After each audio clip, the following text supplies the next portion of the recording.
औज़ुबिल्लाहिमिनश्शैतानिर्रजीम बिस्मिल्लाहिर्रहमानिर्रहीम। मैं हूँ राना शकील रहमान, प्रोग्राम अवामी मसाइल के साथ। नाज़रीन, मेरा टॉपिक है इस कौम की हालत काबिल रहम है, पार्ट 2। खलील जबरान लबनान के एक गरीब गांव में पैदा हुआ। इसके घर में गुर्बत का कुछ ज़्यादा ही डेरा बसेरा था, क्योंकि इसका वालिद शराब, जुए और कमारबाजी का आदी था। इसकी आमदनी घर की बजाय शराब खाने के मालिक और जुआ खेलने वालों की जेब का रुख करती थी। इसकी माँ अपने बच्चों से बेहद प्यार और मोहब्बत करती थी। वो गांव वालों के कपड़े सीती थी, इनके दूसरे छोटे मोटे काम करती थी और किसी तरह अपने बच्चों का पेट पालती थी। 19वीं सदी का वो आखिरी ज़माना लबनान में रहने वाले हसाइयों के लिए किसी सज़ा से कम ना था।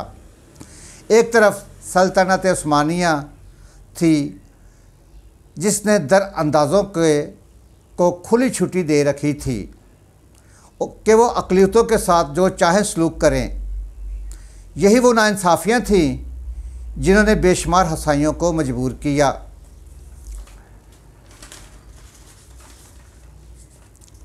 कि वो ग्रोह दर ग्रोह वतन छोड़ दें और दूर दराज इलाकों में जा बसें। खलील जबरान की वालदा ने फ़ैसला किया कि इसे भी लबनान छोड़कर नई दुनिया की तलाश में निकलना चाहिए। वो अपने बच्चों और बाज़ रिश्तेदारों के साथ इसने अमेरिका का रुख किया। ये नई दुनिया उसके लिए अमेरिका की सरज़मीन थी, जहाँ के साहिलों पर रोज़ाना तरक्कीन वतन के सैकड़ों अफराद उतर रहे थे। इसकी वालदा ने बूस्टन में जबरान को एक स्कूल में दाखिल करवा दिया और ख़ुद गली गली फिर कर कढ़ाई किए हुए गले फ़रोख्त करने लगी। शाम के वक़्त सिलाई मशीन पर झुक जाती। यही काम जबरान की दो बहनें मारिया और सुल्तान ने भी इख्तियार किया। बचपन से ही जबरान को नक्शो निगार बनाने का जुनून था। 1892 में जब वो 15 साल का था, इसकी ज़िंदगी का रुख बदल गया। ये इसकी ज़िंदगी का अहम वाक़या था। इसके लिए मुसव्वरी की दुनिया में दर खुल गया। इसने 700 के करीब नक्शो निगार और रोगनी तस्वीरें बनाई। इसे अपने वतन से गहरी मोहब्बत थी। इसकी मादरी ज़ुबान अरबी थी।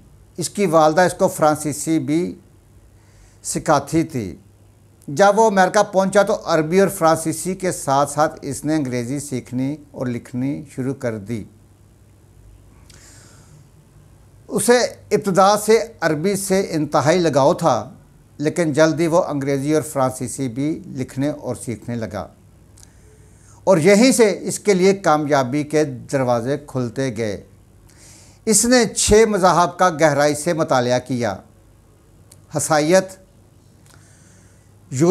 बुद्धमत, यहूदियत, हिंदूमत, ज़रतश्त और इस्लाम के ख़यालात की गहराइयों में उतर कर देखा। खलील जबरान ने अल्बानी लिखी। अंग्रेज़ी दुनिया में इसकी धूम मच गई। 100 से ज़ायद ज़बानों में एक किताब का तर्जमा हुआ। इसकी शोहरत का नुक्ता अरूज था। उर्दू में इसकी कई किताबें बशीर हिंदी ने लिखी। इसकी ज़िंदगी का किस्सा भी लिखा और एक अरसे तक वो हमारे नौजवानों में मकबूल व महबूब रहा। कुछ अरसे के लिए जावेद सईद ने इसकी तहरीरों के कलियात मरतब किए, जो शाया होकर हाथों हाथ बिके।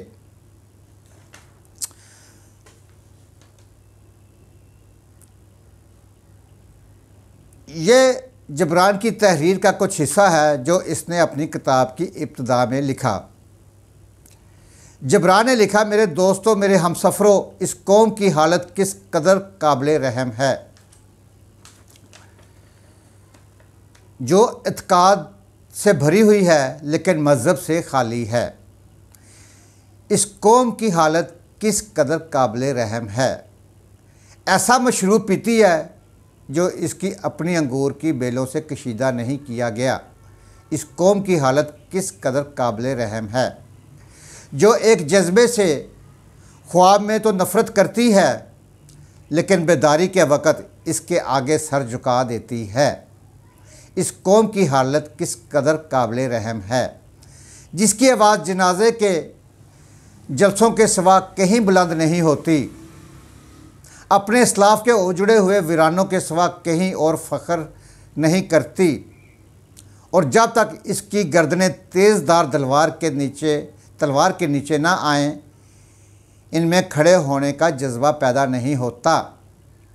इस कौम की हालत किस कदर काबिल रहम है, जिसके सियासतदान लोमड़ियों की तरह मक्कार हैं और इसका फ़लसफ़ी शोबदा बाज की तरह है, और जिसका आर्ट सिर्फ मुंह चढ़ाना और नकल उतारना है।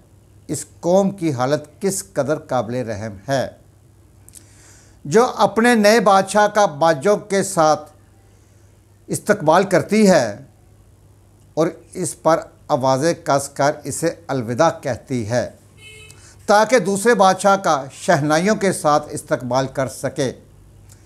इस कौम की हालत किस कदर काबिल रहम है, जो बहामी नफाक के बायस कई हिस्सों में तकसीम हो चुकी है।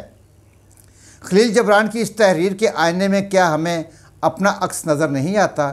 मेरे प्यारे हमवतनों, ज़रा गौर कीजिएगा और सोचिएगा कि खलील जबरान की इस तहरीर के आईने में क्या हमें अपना अक्स नज़र आता है? अगर आता है, लेकिन हम इससे निगाहें चुराते हैं, इसलिए कि फ़िलहाल आफ़ियत इसी में है। अब नाज़रीन, पिछले एक माह से पेट्रोल की हमारे मुल्क में 3 बार प्राइसेस बढ़ी हैं। 2 रुपये कुछ पैसे, फिर एक हफ़्ते बाद 2 रुपये कुछ पैसे, अब 2 दिन पहले 5 रुपये कुछ पैसे। एक महीने में 10 रुपये पेट्रोल की कीमतें ऊपर गई हैं। जुल्फ़ी बुखारी, ग़ुलाम सरवर साहब क्लीन चिट मिल गई है और हम लोग आंखें बंद किए हुए बैठे हैं और सोच रहे हैं कि यार महंगाई बहुत हो गई है। इमरान खान साहब की हुकूमत आने पर पाकिस्तान पूरी दुनिया में महंगाई में 1 नंबर पर आ गया है। सिर्फ़ अखबारों की हद तक या एक दूसरे को बातें सुनाने की हद तक तो हम ठीक हैं, लेकिन एहतजाज के लिए, अपना हक मांगने के लिए कोई खड़ा नहीं होता। किसी एक को तो लीडर बनना पड़ता है। नाजरीन, ये मेरा था पार्ट 2। अब मेरा पार्ट 3 थोड़ी देर बाद शुरू होगा। उस वक़्त तक इजाज़त दीजिए। अपने घर का, मोहल्ले का, अपने शहर का और अपने खूबसूरत प्यारे पाकिस्तान की सफाई का ख़ास ख्याल रखें। सफाई निसफ़ ईमान है। पाकिस्तान जिंदाबाद, पाइंदाबाद। अल्लाह हाफ़िज़।